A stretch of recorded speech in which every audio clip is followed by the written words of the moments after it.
I remember when I was a kid, being in school, high school in particular, and I was first introduced to what really could be called history. History that kind of makes sense, not the history in grade school, but really high school was the first time anybody ever really gave me history. And I'll never forget how at the time I thought to myself, this is the worst. This is the worst subject I've ever heard. I have no connection to it. It was always taught invariably by the coach who taught world history. I don't know why. Why somebody who is a football coach teaches history is beyond me. We had something in the old days called Problems with American Democracy, PAD, which at that time was mandated by law somehow. And I don't know exactly what the purpose of it was, but it bored me even more so because I had no perspective. Nothing made any sense to me. Maybe I was just too young. Maybe kids shouldn't be taught history. Maybe when you're talking to somebody who's 15 years old and you're trying to explain the efficacy of pedagogical vectors that emphasize Charlemagne, it's a bit tough. But now more than ever, it's beyond critical. I spend my life readdressing and rethinking and recalibrating history which could be as late as 2 weeks ago or an hour ago. Because think about it, what's history? That's history. So bear with me. Listen to me. This is the most critical information you will ever hear in your life, and I think it could change your life. But first, speaking of changing your life, a word from our sponsor. Did you know that gold was the best performing asset in 2022? It's true. Through all record-breaking inflation rates, crashing markets, and crypto scams, there is one asset that held its own: gold. And Noble Gold Investments helped thousands of clients buy real physical gold last year. According to longtermtrends.net, gold outperformed the S&P 500, the Dow, and Bitcoin in 2022.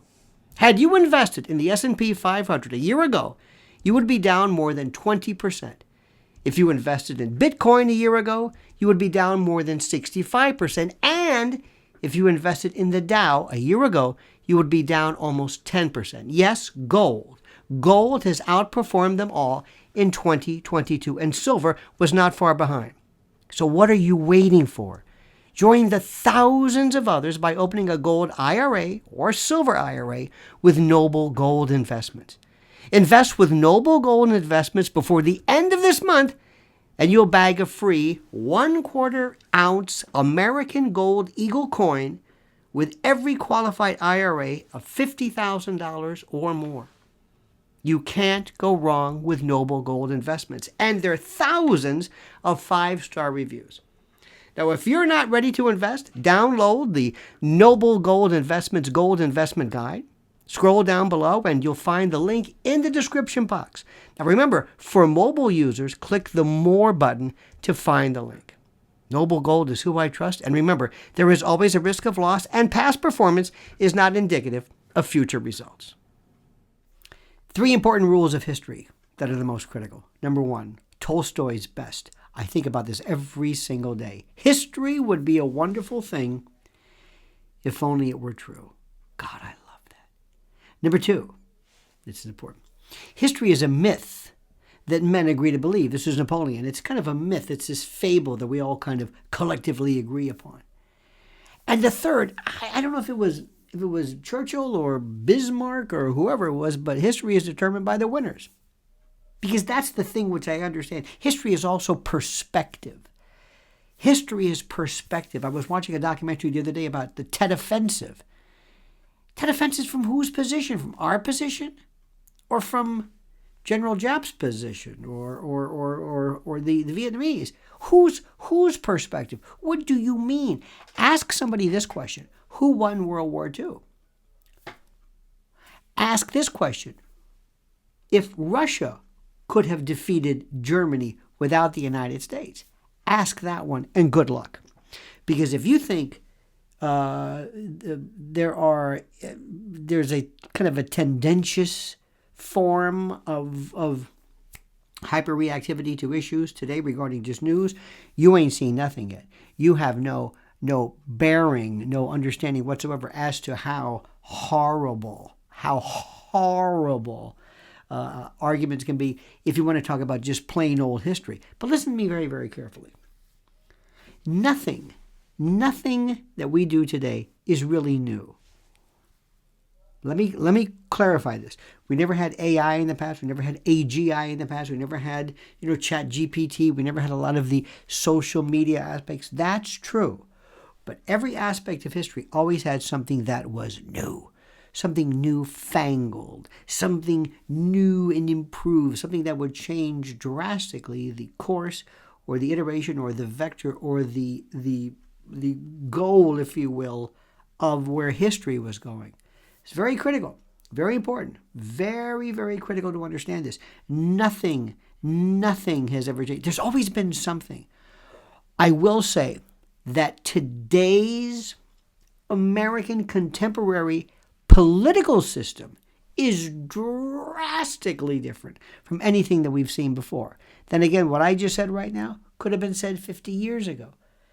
Because while everything is new, everything is the same. And you know what else is the same? Is the new, is the change. I never understood Vietnam. I never understood it until I saw the Vietnam Memorial. I never understood it. My generation, I missed Vietnam by this much. It was one of the fastest... by the grace of God, did I miss it. And I've never been able to understand still. And I've listened to lecture upon lecture. I've read books. I've heard everything you can imagine. I can't understand it. Why did you do this? It's almost like somebody saying, why did you run into a burning building? Well, I ran into a burning building because my family was there. Oh, that's interesting. That is certainly, a part of bravery. First is, why did you run into that burning building? I don't know. Nobody was there. Nobody was in there? Nope. Were you trying to save anything? Nope. You ran into a burning building. So while it looks courageous, when you listen carefully, you realize, my God, you had no plan. That's the part of this. If there's one rule of history I found, is that don't expect for somebody to come along and to tell you, this is why we did it, so that you'll say, oh, I see. It's always misapplication of fact, misdirection of resources, and overestimation, underestimation of the potential threat of the enemy, a misapplication of available, resources, and also, like it was a Colin Powell said, don't not Colin, by the way. He said, if you break it, you own it. It's the Pottery Barn rule. This idea of going in and adventurism. They've been arguing adventurism since McKinley, since John Quincy Adams, since, America doesn't want to look for monsters. These rules. If you think Bitcoin is interesting, or cryptocurrency, or digital currency, go back to the notion of bimetallism. William Jennings Bryan, the cross of gold. They've been talking about paper and money in one form or another. They were talking about tariffs. Luckily, we're not talking about slavery now, I don't think, but we are in some respects. We had the Opium Wars. Think about this. Everything you think is new, every consideration, and then you realize, again, history would be a wonderful thing if only were true. Then you realize, weird, the way it was relative to most people. When you think about the 1920s, which I think would be probably the greatest time to live, the Roaring 20s, most people who lived in the 20s didn't live in the Roaring 20s. They weren't in big cities. They weren't watching flappers and listening to Josephine Baker or whoever it was. It wasn't like that. It wasn't like that. The Wild West was nothing like you thought. The Civil War, that's another thing too. We're still arguing the Civil War. What was that about? What was the reason? Was Lincoln what he said he was? Then you hear this. This is the most important aspect of the world. The best and the worst presidents. Oh my God. I'll talk about that later on. That's another issue which I love. Nobody can even agree to that. History would be a wonderful thing if only it were true. History, if ignored. History, if ignored and not paid attention to. History, if not looked at from a million different perspectives, from not only our side, but their side, whoever that is, and listening to what people have to say, listening to their perspective, listening to their version of something that you swear, well, there's only one way to take it. Oh, no, this is critical. This is critical. No matter what the issue is, no matter what. I was watching a documentary recently on AIDS. I remember this is 1980, in the 80s, during Reagan, AIDS and the quilt and how it decimated New York and decimated big cities. Nobody knew. You talk about plagues. You talk about people worrying about pandemics and epidemics. Nobody knew what this was. It was the most frightening thing in the world. People walking around with Kaposi sarcoma and pneumocystis pneumonia, a wasting disease. It was horrible. That was just 40 years ago. To me, it was like yesterday. And that never changes. Health issues, pandemics, seen by various vantage points. My friend, thank you for watching this. Please like this video. Please put your thoughts and comments on in the bottom in this area. Your brilliance. Please, I want to hear from you. Please like the video, of course. And please, as I've said, as I beseech, as I importune and beg and importune, I think I said that once. I'll say it twice. Comment as you see fit.